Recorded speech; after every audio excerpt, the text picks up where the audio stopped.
Theorem number इस lecture में theorem number 7.5 को 3 तक हम लोग कर चुके हैं। 4 मैंने आपको दिया था।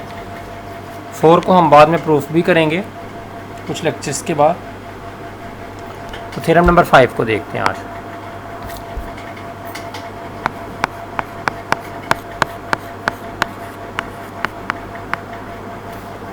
थ्योरम नंबर 5 में है suppose S is orthogonal set of non zero vector. Suppose S is set of non-zero. S is an orthogonal set of. S is orthogonal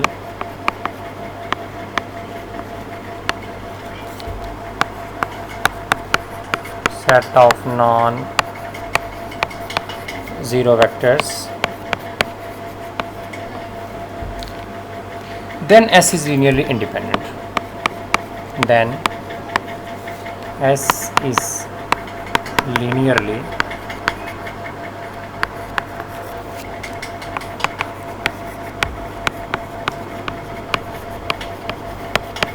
independent.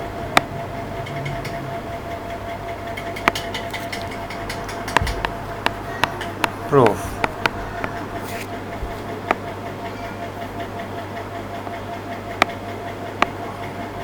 तो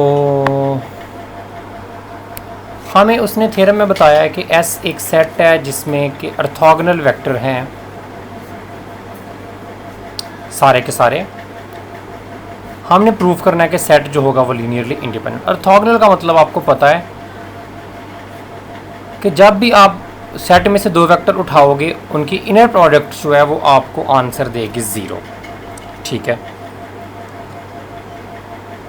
कोई से भी दो वेक्टर आप लोगे तो उन दोनों वेक्टर की आपस में इनर प्रोडक्ट जो है वो आपको 0 आंसर देगी। इसको हम कहते हैं ऑर्थोगोनल। यानी कि एक अगर वेक्टर u1 है, एक वेक्टर u2 है, तो दोनों की जो इनर प्रोडक्ट है वो आपके पास उसका आंसर 0 आएगा।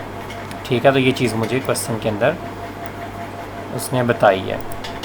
तो लेट कर लेते हैं। लेट S एक सेट है। S हम लेट कर लेते हैं u1 u2 and so on un तक कह लेते हैं। और R orthogonal set, R orthogonal set of vectors. ये एक वेक्टर्स का ये एक सेट है जिसके अंदर वेक्टर्स आ रहे हैं और वो सारे के सारे वेक्टर्स जो हैं ये आपस में ऑर्थोगोनल है। और इसके अलावा उसने बताया ये सारे के सारे नॉन ज़ीरो हैं। इसमें से कोई वेक्टर भी ज़ीरो नहीं है। ये देखें इधर बताया हुआ नॉन ज़ीरो। u1 भी नॉन ज़ीरो है, u2 भी नॉन ज़ीरो है एंड सो ऑन un भी नॉन ज़ीरो है। तो हम ऐसा करते हैं, इनका एक लीनियर कम्बिनेशन लिख लेते हैं और उसको 0 के इक्वल पुट कर लेते हैं। a1 u1 plus a2 u2 and so on an equal to 0। और इधर ए आई जो है ये बिलोंग करता है k से, k equal to 1 to n। यानी कि a1 भी फील्ड का एलिमेंट है, a2 भी फील्ड के, सारे के सारे फील्ड के एलिमेंट्स हैं। वे k इज़ फील्ड। ठीक है, ये k कोई फील्ड है। अब ऐसा करते हैं कि दोनों तरफ u2 से डॉट प्रोडक्ट ले लेते हैं, u1 से ले लेते हैं। a1 u1 plus a2 u2, a1 u1 plus a2 u2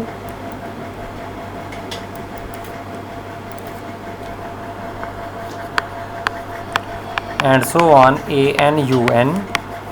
इसकी इनर प्रोडक्ट ले लेते हैं u1 के साथ। इस तरफ भी इनर प्रोडक्ट लेते हैं और इस तरफ दोनों तरफ u1 के साथ इनर प्रोडक्ट ले लेते हैं। अब a1 स्केलर बाहर आ जाएगा और u1 प्लस a2 बाहर आ जाएगा, u2 comma u1 and so on an बाहर आ जाएगा और un comma u1 equal to 0 comma u1। अब चूँकि ऑर्थोगोनल है तो u1 की इनर प्रोडक्ट u1 ये तो 0 नहीं आएगी क्योंकि ये तो सेम वेक्टर के साथ है, ये वैसे ही रहेगा। a1 u1 comma u1 u1 की इनर प्रोडक्ट u2 के साथ 0 आ जाएगी, so this must be 0। u1 की un के साथ इनर प्रोडक्ट 0, ये सारे के सारे बाकी ज़ीरो आ जाएंगे, zero plus zero and so on zero. और ज़ीरो की किसी के साथ भी इनर प्रोडक्ट अगर ली जाए तो आंसर हमें पता है हमेशा ज़ीरो, ज़ीरो हर किसी पे ऑर्थोगोनल होता है। अब u1 चूँकि एक नॉन ज़ीरो वेक्टर था ये वाला, तो एक नॉन ज़ीरो वेक्टर की जब इसके साथ इनर प्रोडक्ट ली जाएगी तो ये नॉन ज़ीरो ही आएगी, क्योंकि ये नॉन ज़ीरो, ये तभी ज़ीरो आती है इनर प्रोडक्ट सेम वेक्टर की सेम वेक्टर के साथ अगर वेक्टर ज़ीरो हो, पहला एक्सियम है। तो ये नॉन ज़ीरो आंसर आएगा। तो ये नॉन ज़ीरो है, ये a1 आंसर ज़ीरो आ रहा है, तो या इसको ज़ीरो होना चाहिए या इसको ज़ीरो होना चाहिए। ठीक है, ये इस तरह से आ गया a1 u1 u1 equal to zero. तो दोनों की प्रोडक्ट आपके पास ज़ीरो है, तो यहाँ इसको ज़ीरो होना चाहिए या इसको ज़ीरो होना चाहिए। तो ये तो ज़ीरो नहीं है, हमें पता है, तो इसका मतलब है फिर a1 ज़ीरो होगा। तो आपके पास एक स्केलर जो है वो ज़ीरो के इक्वल आ गया। हमने प्रूव यही करना है कि जब आपने ये इन वेक्टर का u1 से लेके un तक का आप लोगों ने जब लीनियर कम्बिनेशन लिखा है तो इसको आपने ज़ीरो के इक्वल पुट किया है। आपने प्रूव ये करना है कि ये सारे के सारे स्केलर्स ज़ीरो आने चाहिए, तब लीनियरली इंडिपेंडेंट प्रूफ होगा। तो मैंने ये एक स्टेप करके मैंने एक स्केलर को ज़ीरो प्रूफ कर दिया। अब आप बड़े इजीली a2 को आपके माइंड में आ जाएगा कि अगर मैं u2 के साथ इनर प्रोडक्ट लेता तो a2 ज़ीरो आ जाएगा, u3 की बारी बारी सब के साथ लेंगे तो इसी तरह मैं a1 से लेके an तक दो तीन करके आप सिमिलरली एंड पे आप un के साथ इनर प्रोडक्ट लेके an को कर देंगे।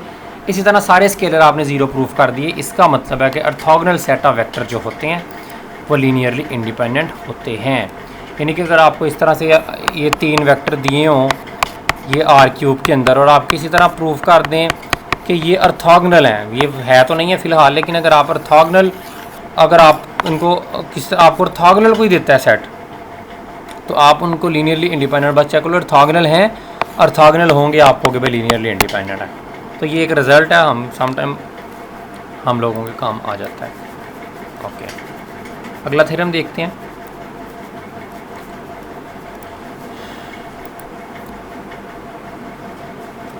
थ्योरम नंबर 6 है पाइथागोरस थ्योरम।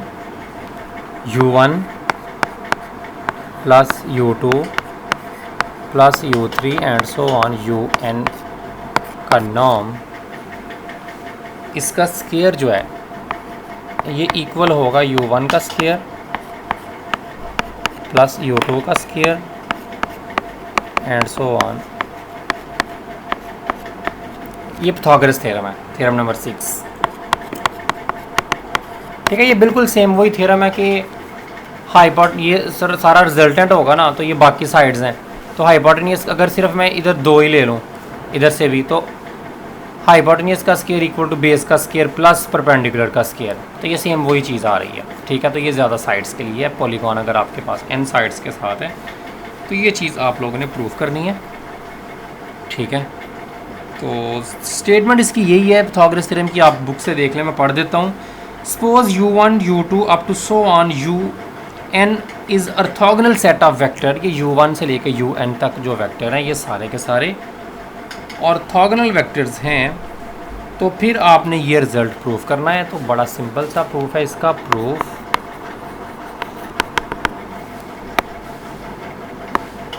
आप इसमें u1 plus u2 plus u3 and so on un, इसका नॉर्म का ये किसके इक्वल इसको लिख सकते हैं, आपको पता है। इसको लिख सकते हैं u1 plus u2 and so on un comma u1 plus u2 and so on un। ठीक है, आपको पता है कि u comma u inner product जो है ना ये इक्वल होती है u नॉर्म के स्क्वायर के। ठीक है, तो ये मैंने नॉर्म का स्क्वायर था, तो ये अंदर इसको आप u समझें, तो u कॉमा u इसकी इनर प्रोडक्ट u नाम का स्क्वायर। आप इधर u3 भी लिख सकते हैं, मैंने u3 मैं इसको चलो लिख देता हूँ u1 plus u2 plus u3 and so on un तक, comma u1 plus u2 plus u3 and. तो जब आप इसकी ना u1 के साथ u1 आ जाएगा,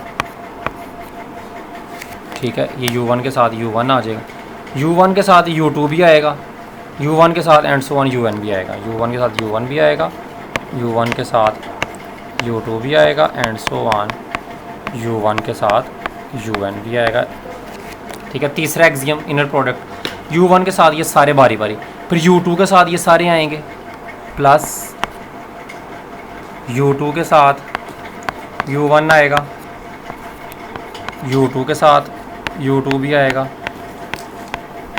एंड सो ऑन।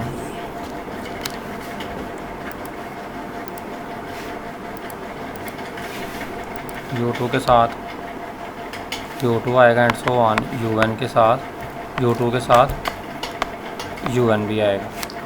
इसी तरह u3 के साथ फिर un एंड सो ऑन हम कर देंगे, ठीक है। अब देखें u1 ये तो u1 नाम का स्केयर हो गया, ये पहला ये वाला हिस्सा तो आपका प्रूव हो गया। u1 u2 ये तो ज़ीरो हो गया क्योंकि ऑर्थोगोनल है तो एक दूसरे के साथ इनर प्रोडक्ट ज़ीरो आती है। u1 ये भी ज़ीरो हो गया, तो ये सारे बाकी ज़ीरो हो गए, सिर्फ u1 नाम का स्केयर। जब आपने u2 के साथ इन सब की इनर प्रोडक्ट लिखी तो u2 के साथ u1 ज़ीरो आ गया, u2 के साथ u2 ये u2 का ये वाला दूसरा आ गया, बाकी सारे ज़ीरो। फिर u3 के साथ आप लिखेंगे तो u3 बस बचेगा वो ये। इसी तरह से आप ये सब के साथ un के साथ भी सारे लिखेंगे तो un तो एक एक बचता रहेगा, बाकी ज़ीरो होते जाएंगे, तो आपका ये राइट हैंड साइड के इक्वल आ जाएगा। तो थ्योरम भी आपका पाइथागोरस थ्योरम भी प्रूफ हो गया, ठीक है।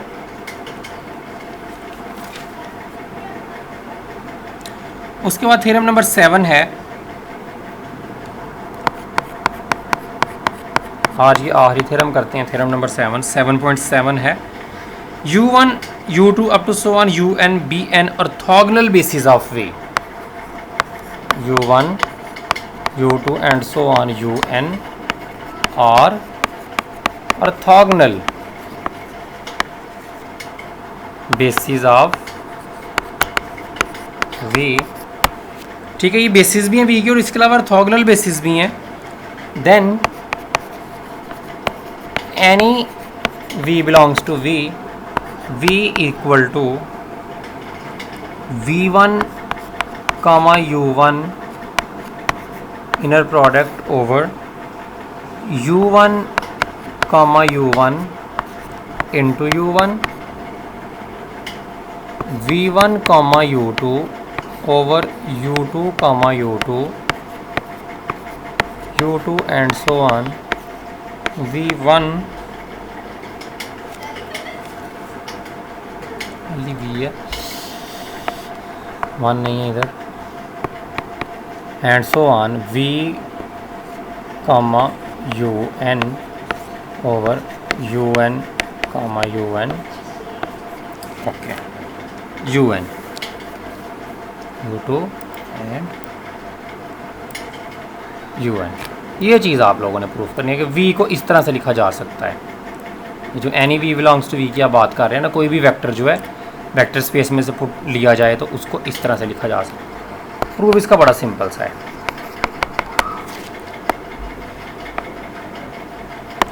आपको पता है कि v को आप लिख सकते हैं, ये बेसिस है ना u1 से लेके un तक, तो कोई भी वेक्टर जो है वेक्टर स्पेस का वो बेसिस के लीनियर कम्बिनेशन में लिखा जाता है। सो a1 u1 plus a2 u2 and so on an un। तो जब आप दोनों तरफ u1 के साथ इनर प्रोडक्ट लोगे, इसको 1 कह देते हैं ना, दोनों तरफ u1 के साथ अगर आप इनर प्रोडक्ट लोगे तो अब मैं इधर लिख नहीं रहा, u1 के साथ इनर प्रोडक्ट सिर्फ a1 बचेगा, ठीक है, और इसके साथ बचेगा u1 के साथ इनर प्रोडक्ट u1 की ले रहे हैं। बाकी सब के साथ u1 की जो इनर प्रोडक्ट है वो ज़ीरो आएगी ऑर्थोगोनल की वजह से, तो ये नीचे आके डिवाइड हो जाएगा, तो a1 की वैल्यू आपको मिल जाएगी, a1 की वैल्यू मिल जाएगी v कामा u1 over u1 comma u1। तो ये a1 की वैल्यू आप इस तरफ वापस ला के पुट कर दोगे इसमें, तो v कॉमा u1, तो ये देखें ये वाला पहला हिस्सा आपका प्रूव इतना हो गया। a2 की वैल्यू भी इसी तरह u2 के साथ इनर प्रोडक्ट लेके a2 की वैल्यू निकालोगे, a3 की an सारी वैल्यूज़ निकाल के इसमें पुट करोगे, तो ये v जो है ये खुद बहुत इस टाइप का बन जाएगा जो आप बनाना चाहते हो। तो इस लेक्चर में हम इतना ही करते हैं, 3 थ्योरम हम लोगों ने किए हैं, तो अगले लेक्चर में हम थ्योरम नंबर 8 से शुरू करेंगे। तब तक के लिए अल्लाह हाफ़िज़।